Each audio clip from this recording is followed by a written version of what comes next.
Hello everyone, I'm Kevin Walmsley, President and Vice Chancellor of Nipissing University, and I'm very proud today, our second day of convocation, to announce that we will have a graduate who is one of the finest Canadians I've ever met. It is none other than the Honourable Anthony Rota. Anthony, thank you for being here with us today. Well, Kevin, thank you for having me here. It's a real honor to be here with you. We're so proud to have you on our list at convocation, and we're so proud to have you address our graduates today. We'll get back to that in a few minutes, but I want to focus a little bit on some of the choices that you made as a young person moving into service. And I believe that you started out with the city council. Yes, and then moved into the chamber after that. Yeah, no, actually the chamber first, and I started off as a board member. Then next thing I knew, I was president of the chamber, and then thought, okay, let's do municipal politics. And then from there, and of course, sat on a number of boards along the way and volunteered for so many things. It's when you look back on your life and you see the things you were involved in, you think, okay, like, yeah, it was a lot of fun, but it took up a lot of time. It just, while you're doing it, you just enjoy it so much that you don't realize how much you're actually involved in the community. And it's about making a difference. I think if someone had to ask me why you do this kind of stuff, is at the end of the day, you see that you had an impact and it made people's lives better. Yeah, so that was an interesting decision. It grew on you. And I want to know about the moment that you decided to run federally, to become an MP. That is an interesting decision. You know, I've always been politically involved somehow. Like, I really enjoyed politics. And this is like as a kid. I think it started in '67. I was 6 years old. My parents bought me an encyclopedia set, a World Book, and it was next to the bed. I would stay up at night reading different things. Now, mainly, it was mostly American politics, but it had some world politics and Canadian as well. So it was something that it was great because we didn't have social media back then, but these were short articles and they were concise, so they gave you all the information you needed.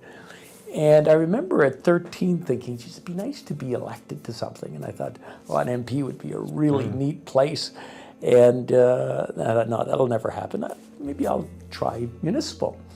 And I got involved in different things along the way. And the chamber came up, and then I just progressed in there. And then the time after that, or the next session for municipal politics came up, and I thought, you know what, let's try it and see. And the rest is history, as they say. Just one thing led into the other. So there must have been a tremendous amount of personal growth and professional growth over the course of that 20-year period or more. Is there a particular moment that really struck you when you were in awe in the position that you were in at the time? Well, I think when you first get elected, you're sitting in the House of Commons, and this was 2004 with Paul Martin as Prime Minister. We were in government, and you come into the House of Commons and you look around and you're thinking, I'm actually here. And I'm not a huge sports fan, but I compare it to a hockey player who finally gets up there and he's playing in the NHL. And it's like, wow. And then they pass the puck to you and you feel, this is really neat. I'm actually here, I made it. And the rest just progresses from there. So yeah, actually getting there is quite the, it leaves you in awe when you walk into the chamber and you look around and think, okay, not every Canadian gets to work here. I think people would like to know what it was like to be Speaker of the House. It was neat. I mean, it was really neat. I think the big thing for me was knowing that your colleagues, your peers, have enough faith in you to say, okay, you can do it. And speakers do have a limited life, and not many of them get elected a second time. I was very fortunate to be elected a second time. So to have them do it twice, but to be in the House, basically you control things, or you try to control things as best you can. And I mean, when you stand up, there's someone who controls the microphones, and everybody else's microphones go dead and yours are on. So you are in charge. Now you have to make decisions on the spot, and you have to have a good idea of what the rules are. And sometimes it's not always easy because, I mean, things are happening. There's people sometimes speaking a little louder than they should, telling you how to do your job and whatnot. But what ends up happening is you have to think on the spot. You have to make a decision. And the nice thing about being speaker is you can't appeal the decisions. So hopefully you're making the right decisions. And overall, it worked out fairly well. It must, you know, as you get time to have time to reflect, take you back to maybe grade 5 or 6, and I wonder what that young lad would think that the majority of Canadians know who the Honourable Anthony Rota is.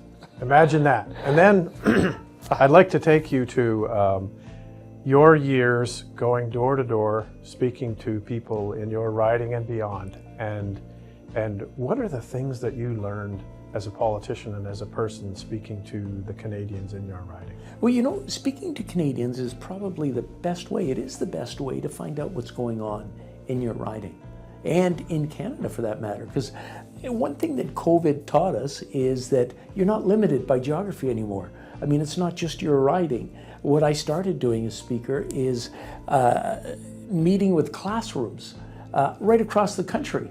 Now, it was interesting because you would see kids, some at their kitchen tables, some in their bedrooms, some would be in their living rooms, and they were all there plastered across the screen, and they were seeing you.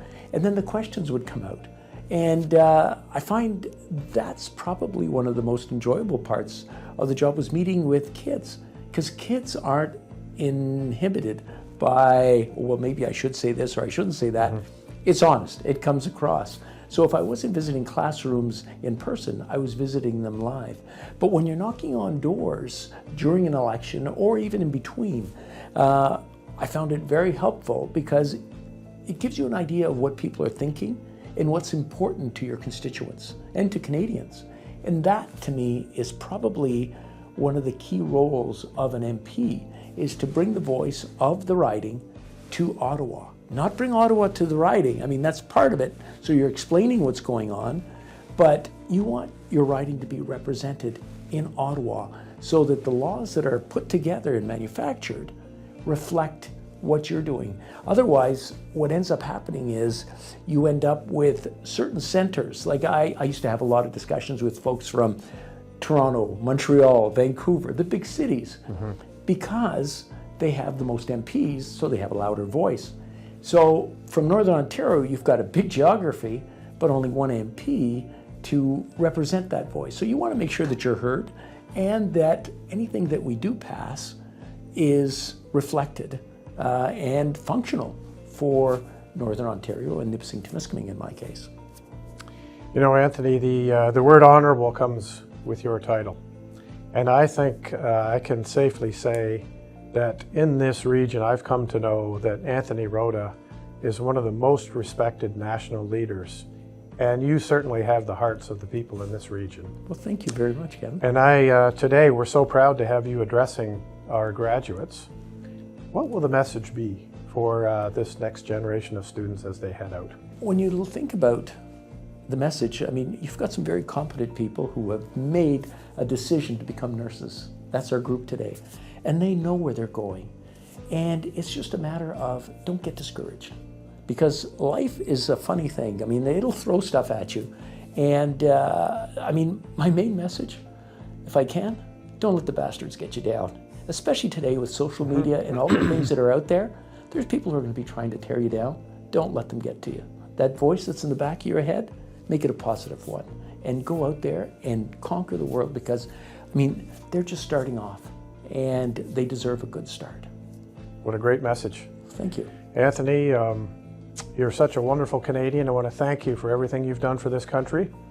And on behalf of Nipissing University, thank you for all of your support over the years to the university and to me as president. We really appreciate your service, and we're so proud to have you as one of ours. I'm proud to be one of yours. And you know what? Nipissing is a wonderful university. Thank you. Thanks, Anthony.